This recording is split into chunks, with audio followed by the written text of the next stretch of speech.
പൗരത്വ നിയമത്തിനെതിരെ സംസ്ഥാന സർക്കാർ നിയമ പോരാട്ടം തുടരും. മന്ത്രിസഭാ യോഗത്തിലാണ് തീരുമാനം. ഭരണഘടനാ വിരുദ്ധമായ നിയമം കൊണ്ടുവരാൻ കേന്ദ്ര സർക്കാരിന് അധികാരമില്ലെന്ന് മന്ത്രി പി രാജീവ് പറഞ്ഞു.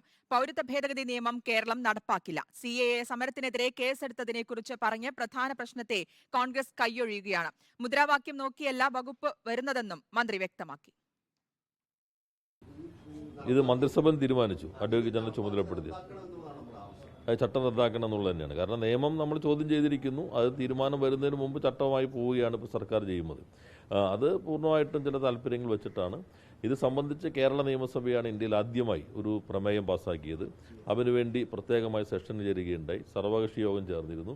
ആദ്യം വരെ നമ്മൾ സുപ്രീം കോടതിയെ സമീപിച്ചു. അതിൻ്റെ തുടർച്ചയായി ഇപ്പോൾ ചട്ടം വന്ന സാഹചര്യത്തിലും നിയമപരമായ രീതികൾ അത് അവലംബിക്കാനാണ് മന്ത്രിസഭ തീരുമാനിച്ചിട്ടുള്ളത്. TV പ്രസാദ് ഉണ്ട് വിശദാംശങ്ങൾ നൽകാൻ. പ്രസാദ്, പൗരത്വ നിയമത്തിനെതിരെ പ്രതിഷേധം വലിയ രീതിയിൽ ഉയരുന്ന ഒരു സാഹചര്യമുണ്ട്. നിയമ പോരാട്ടത്തിന് ഒരുങ്ങുകയാണ് സർക്കാർ. എങ്ങനെയൊക്കെയാണ് തീരുമാനങ്ങൾ? മന്ത്രി പറഞ്ഞ കാര്യങ്ങൾ.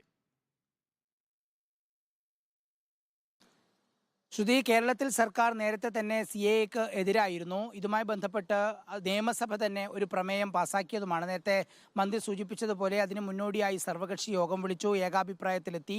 പിന്നീട് നിയമസഭ പ്രമേയം പാസാക്കുന്ന രീതി വരെ ഉണ്ടായി. മാത്രമല്ല, സുപ്രീം കോടതിയിൽ ഇതിനകം തന്നെ ഹർജി സമർപ്പിക്കുകയും ചെയ്തു. പൗരത്വ നിയമം നടപ്പാക്കരുത്, അത് ഭരണഘടനാ വിരുദ്ധമാണ് എന്നാവശ്യപ്പെട്ട്. പുതിയ സാഹചര്യത്തിൽ ചട്ടം നിലവിൽ വന്നതോടുകൂടിയാണ് വീണ്ടും സുപ്രീം കോടതിയെ സമീപിക്കാൻ ഒരുങ്ങുന്നത്. ഇതിനുവേണ്ടി ഇന്ന് ചേർന്ന മന്ത്രിസഭാ യോഗം AGയെ ചുമതലപ്പെടുത്തി. അഡ്വക്കേറ്റ് ജനറൽ നിലവിൽ ഡൽഹിയിൽ തുടരുകയാണ്.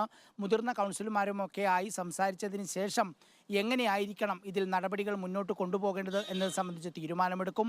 എത്രയും പെട്ടെന്ന് തീരുമാനമെടുത്ത് സുപ്രീം കോടതിയെ സമീപിക്കാൻ തന്നെയാണ് കേരളത്തിൻ്റെ തീരുമാനം. നേരത്തെ മന്ത്രി വിശദീകരിച്ചതുപോലെ തന്നെ ഭരണഘടനാ വിരുദ്ധമായ തീരുമാനമാണ് കേന്ദ്ര സർക്കാരിൽ നിന്ന് ഉണ്ടായത്. എല്ലാ മനുഷ്യർക്കും ഇവിടെ ജീവിക്കാനുള്ള അവകാശമുണ്ട്. ആ അവകാശത്തെയാണ് ചോദ്യം ചെയ്യുന്നത്. ഭരണഘടനാ വിരുദ്ധമായ തീരുമാനം അംഗീകരിച്ചു പോകാൻ ഒരു തെരഞ്ഞെടുക്കപ്പെട്ട സർക്കാരിനും കഴിയില്ല. അതുകൊണ്ട് തന്നെ ഇതിനെ എതിർക്കേണ്ട ബാധ്യത കേരളത്തിലുണ്ട്. അതുകൊണ്ടാണ് നിയമപരമായ എല്ലാ വശങ്ങളും പരിശോധിച്ച് സുപ്രീം കോടതിയെ സമീപിക്കണം എന്ന തീരുമാനത്തിലേക്ക് എത്തുന്നത്. ഇനി എങ്ങനെയായിരിക്കണം നടപടിക്രമങ്ങൾ എന്നു മാത്രമാണ് ഇനിയിപ്പോൾ അറിയാൻ ബാക്കിയുള്ളത്. എപ്പോൾ കോടതിയെ സമീപിക്കും എന്ന കാര്യത്തിലുമാണ് ഇനിയിപ്പോൾ തീരുമാനം വരാനുള്ളതും. ശ്രുതി. ശരി, TV പ്രസാദാണ് വിശദാംശങ്ങൾ നൽകിയത്. പൗരത്വ നിയമത്തിനെതിരെ സംസ്ഥാന സർക്കാർ നിയമ പോരാട്ടം തുടരുമെന്ന് തന്നെയാണ് വ്യക്തമാക്കുന്നത്.